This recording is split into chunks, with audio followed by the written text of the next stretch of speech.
सारिका को यह एहसास था कि आज जो दिन में घटित हुआ है उसके कारण शाम को अभिषेक से झगड़ा जरूर होगा और वह इसके लिए मानसिक रूप से तैयार भी थी। लेकिन जब ऑफिस से लौटे अभिषेक ने मुस्कुराते हुए घर में कदम रखा तो वह उलझन में पड़ गई। अभिषेक लड़ाई झगड़े से हटकर अलग टॉपिक पर बात शुरू किया। आज मैं बहुत खुश हूँ, अगर तुम कहो तो खाना बाहर भी जाकर खा सकते हैं। अभिषेक ने उसे हाथ से पकड़कर अपने पास बैठाते हुए कहा। किस कारण इतना खुश नजर आ रहे हो? सारिका ने खींचे से स्वर में पूछा। आज मेरे नए बॉस वर्मा साहब ने मुझे अपने कैबिन में बुलाकर मेरे साथ दोस्ताना अंदाज में बहुत देर तक बातें की। उनकी वाइफ से तो आज दोपहर में तुम मिली ही थी। उन्हें एक स्कूल में इंटरव्यू दिलाने मैं ही ले गया था। मेरे दोस्त विपिन के पिताजी उस स्कूल के चेयरमैन को जानते हैं। उनकी सिफारिश से बॉस की वाइफ को वहाँ टीचर की जॉब मिल जाएगी। बॉस मेरे काम से भी बहुत खुश है। लगता है इस बार मुझे प्रमोशन जरूर मिल जाएगी। अभिषेक ने एक ही सांस में सारिका को सारी बात बता डाली। सारिका ने उसकी भावी प्रमोशन के प्रति कोई प्रतिक्रिया जाहिर करने के बजाय वार्तालाप को नई दिशा में मोड़ दिया। प्रॉपर्टी डीलर ने कल शाम जो किराए का मकान बताया था, तुम उसे देखने कब चलोगे? कभी नहीं। अभिषेक एकदम चिढ़ उठा। 2 दिन से घर के सारे लोग बाहर गए हुए हैं और ये 2 दिन हमने बहुत हंसी खुशी से गुजारे हैं। कल सुबह सब लौट आएंगे और रात दिन का झगड़ा फिर शुरू हो जाएगा। तुम समझते क्यों नहीं हो कि यहाँ से अलग हुए बिना हम कभी खुश नहीं रह पाएंगे? हम अभी उस मकान को देखने चल रहे हैं। कहते हुए सारिका उठ खड़ी हुई। मुझे इस घर को छोड़कर कहीं नहीं जाना है। अगर तुम में जरा सी भी बुद्धि है तो अपनी बहन और जीजा के बहकावे में आना छोड़ दो। गुस्से के कारण अभिषेक का स्वर ऊंचा हो गया था। मुझे कोई नहीं बहका रहा है। मैंने 9 महीने इस घर के नर्क में गुजार कर देख लिए हैं। मुझे अलग किराए के मकान में जाना ही है। सारिका अभिषेक से भी ज़्यादा जोर से चिल्ला पड़ी। इस घर को नर्क बनाने में सबसे ज़्यादा जिम्मेदार तुम ही हो और तुमसे बहस करने की ताकत अब मुझ में नहीं रही है। कहकर अभिषेक उठकर अपने कपड़े बदलने शयन कक्ष में चला गया और सारिका मुंह फुलाए वहीं बैठी रही। उनका बाहर खाना खाने का कार्यक्रम तो बना ही नहीं, बल्कि घर में भी दोनों ने खाना अलग अलग और बेमन से खाया। घर में अकेले होने का कोई फ़ायदा वे आपसी प्यार की जड़ें मजबूत करने के लिए नहीं उठा पाए। रात को 12 बजे तक टीवी देखने के बाद जब सारिका शयन कक्ष में आई तो अभिषेक गहरी नींद में सो रहा था। अपने मन में गहरी शिकायत और गुस्से के भाव समेटे वह उसकी तरफ पीठ करके लेट गई। किराए के मकान में जाने के लिए अभिषेक पर दबाव बनाए रखने को सारिका अगली सुबह भी उससे सीधे मुंह नहीं बोली। अभिषेक भी नाश्ता करने के लिए नहीं रुका। नाराजगी से भरा खाली पेट घर से निकल गया और अपना लंच बॉक्स भी मेज पर छोड़ गया। करीब 10 बजे रविकांत अपनी पत्नी निशा, बड़े बेटे संतोष, बड़ी बहू अंजू और 5 वर्षीय पोते समीर के साथ घर लौटे। वे सब उनके छोटे भाई के बेटे की शादी में शामिल होने के लिए 2 दिनों के लिए गांव गए थे। फैली हुई रसोई को देखकर निशा ने सारिका से कुछ तीखे शब्द बोले तो दोनों के बीच फौरन ही झगड़ा शुरू हो गया। अंजू ने बीच बचाव की कोशिश की तो सारिका ने उसे भी कड़वी बातें सुनाते हुए झगड़े की चपेट में ले लिया। इन लोगों के घर पहुंचने के सिर्फ घंटे भर के अंदर ही सारिका लड़ भिड़कर अपने कमरे में बंद हो गई थी। उसकी सास ने उसे लंच करने के लिए बुलाया पर वह कमरे से बाहर नहीं निकली। यह सारिका अभिषेक भैया को घर से अलग किए बिना ना खुद चैन से रहेगी ना किसी और को रहने देगी। मम्मी, अंजू की इस टिप्पणी से उसके सास ससुर और पति पूरी तरह सहमत थे। उसकी बहन और माँ इसे भड़काना छोड़ दे तो सब ठीक हो जाए। रविकांत की विवशता और दुख उनकी आवाज में साफ झलक रहा था। अभिषेक भी बेकार में ही घर से कभी अलग ना होने की जिद पर अड़ा हुआ है। शायद किराए के घर में जाकर सारिका बदल जाए और इन दोनों की विवाहित जिंदगी हंसी खुशी बीतने लगे। निशा ने आशा व्यक्त की, किराए के घर में जाकर बदल तो वह जाएगी ही, पर अभिषेक को यह अच्छी तरह मालूम है कि उसके घर पर उसकी बड़ी साली और सास का राज हो जाएगा और वह इन दोनों को बिल्कुल पसंद नहीं करता है। बड़े गलत घर में रिश्ता हो गया उस बेचारे का। रविकांत के इस जवाब को सुनकर निशा की आंखों में आंसू भर आए तो सब ने इस विषय पर आगे कोई बात करना मुनासिब नहीं समझा। शाम को ऑफिस से आकर अभिषेक उससे पिछले दिन घटी घटना को लेकर झगड़ा करेगा। सारिका की यह आशंका उस शाम भी निर्मूल साबित हुई। अभिषेक परेशान सा घर में घुसा तो जरूर, पर उसकी परेशानी का कारण कोई और था। मुझे अस्थायी तौर पर मुंबई हेड ऑफिस जाने का आदेश मिला है। मेरी प्रमोशन वहीं से हो जाएगी, पर शायद यहाँ दिल्ली वापस आना संभव ना हो पाए। उसके मुंह से यह खबर सुनकर सबसे ज़्यादा परेशान सारिका हुई।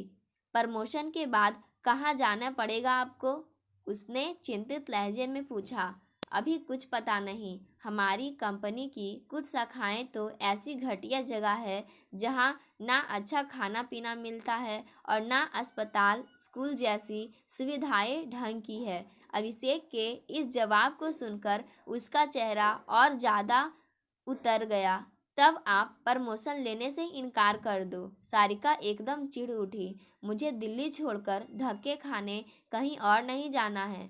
तुम पागल हो गई हो क्या? मैं अपनी प्रमोशन कैसे छोड़ सकता हूँ? अभिषेक गुस्सा हो उठा।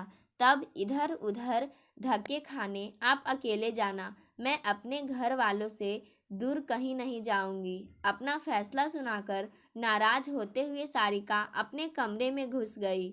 आगामी शनिवार को अभिषेक हवाई जहाज से मुंबई चला गया। उसके घर छोड़ने से पहले ही अपनी अटैची लेकर सारिका मायके चली गई थी। अभिषेक के मुंबई चले जाने से सारिका की किराए के अलग घर में रहने की योजना लंगड़ा गई। उसके भैया भाभी तो पहले ही से ऐसा कदम उठाए जाने के हक में नहीं थे। उसकी दीदी और माँ अभिषेक की गैर मौजूदगी में उसे अलग मकान दिलाने का हौसला अपने अंदर पैदा नहीं कर पाई। विवाहित लड़की का ससुराल वालों से लड़ झगड़ कर अपने भाई भाभी के पास आकर रहना आसान नहीं होता।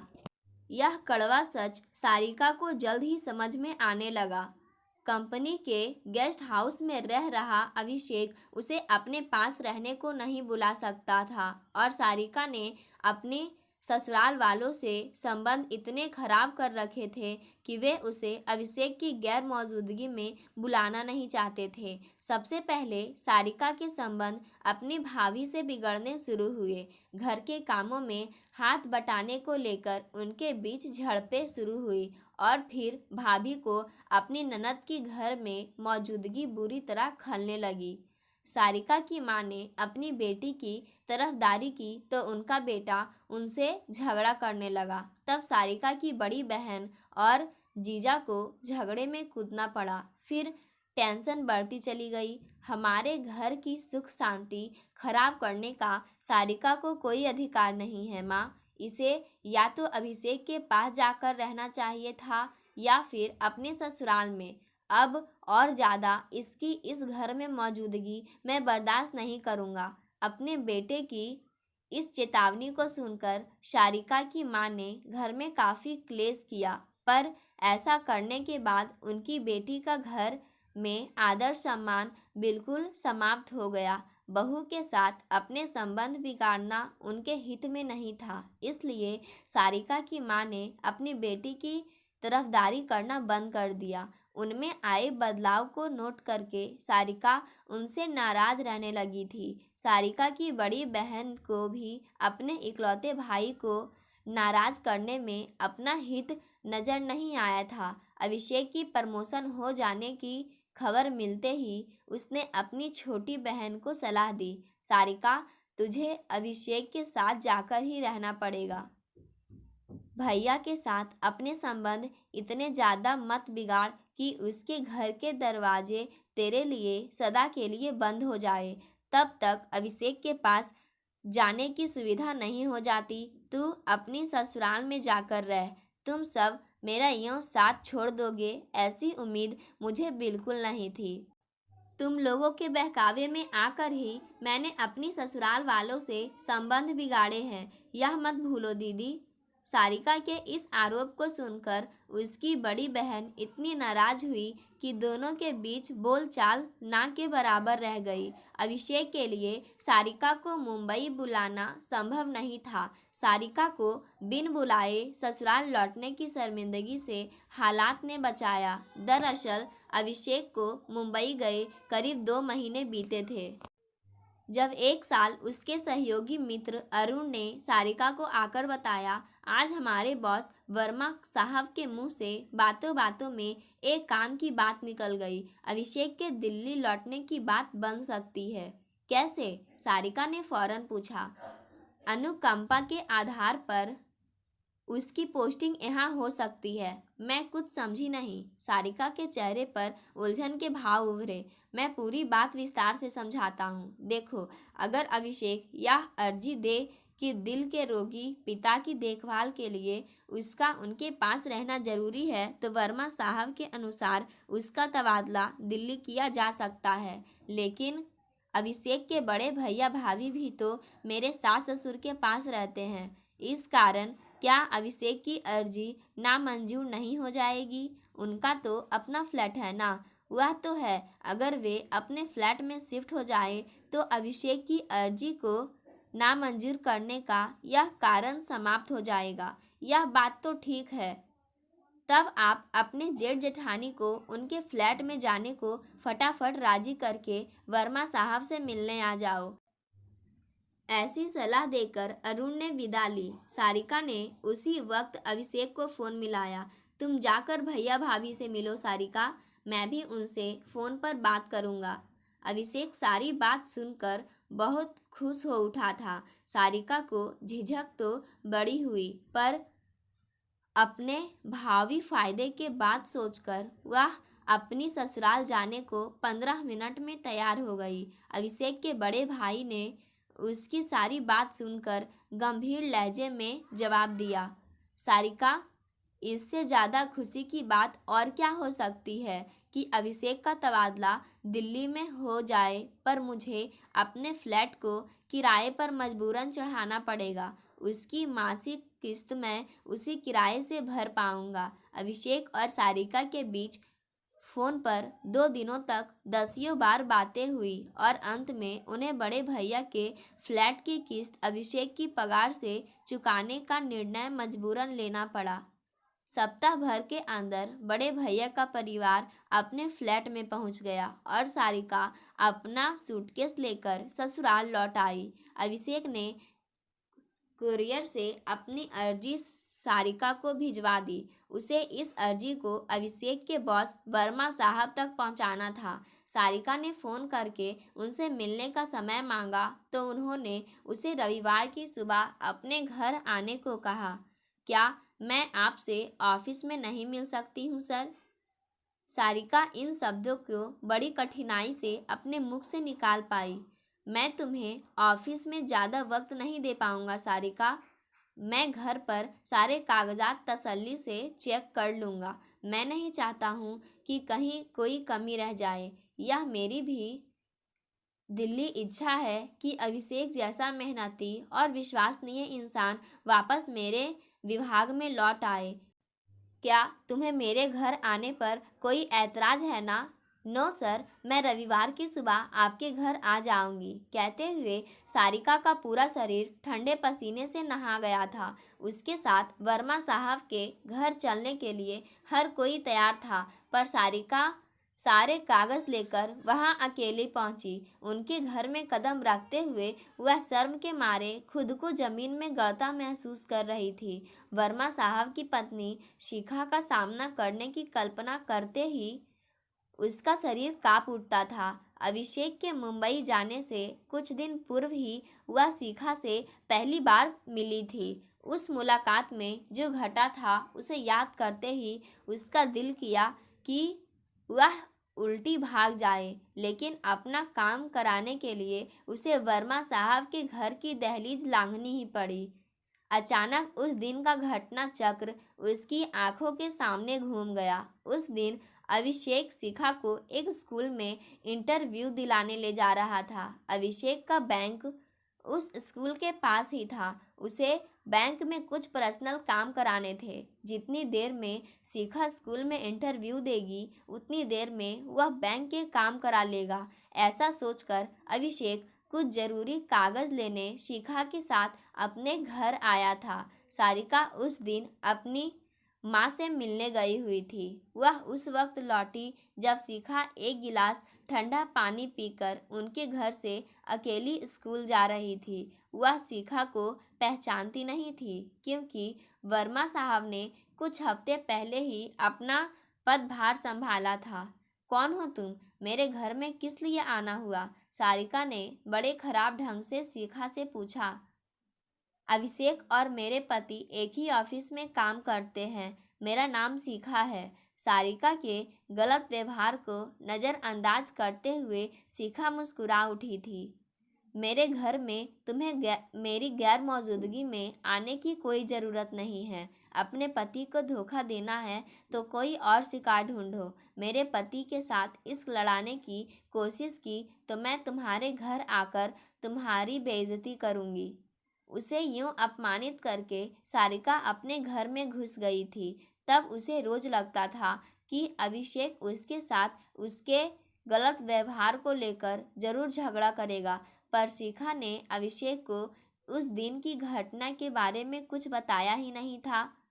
अब अभिषेक की दिल्ली में बदली कराने के लिए उसे शिखा के पति की सहायता चाहिए थी। अपने गलत व्यवहार को याद करके सारिका शिखा के सामने पढ़ने से बचना चाहती थी, पर ऐसा हो नहीं सका। उनके ड्राइंग रूम में कदम रखते ही सारिका का सामना शिखा से हो गया। मैं अकारण अपने घर आए मेहमान का अपमान नहीं करती हूँ। तुम बैठो, वे नहा रहे हैं। उसे यह जानकारी देकर शिखा घर के भीतर चल दी। प्लीज़ आप एक मिनट मेरी बात सुन लीजिए। सारिका ने उसे अंदर जाने से रोका। कहो।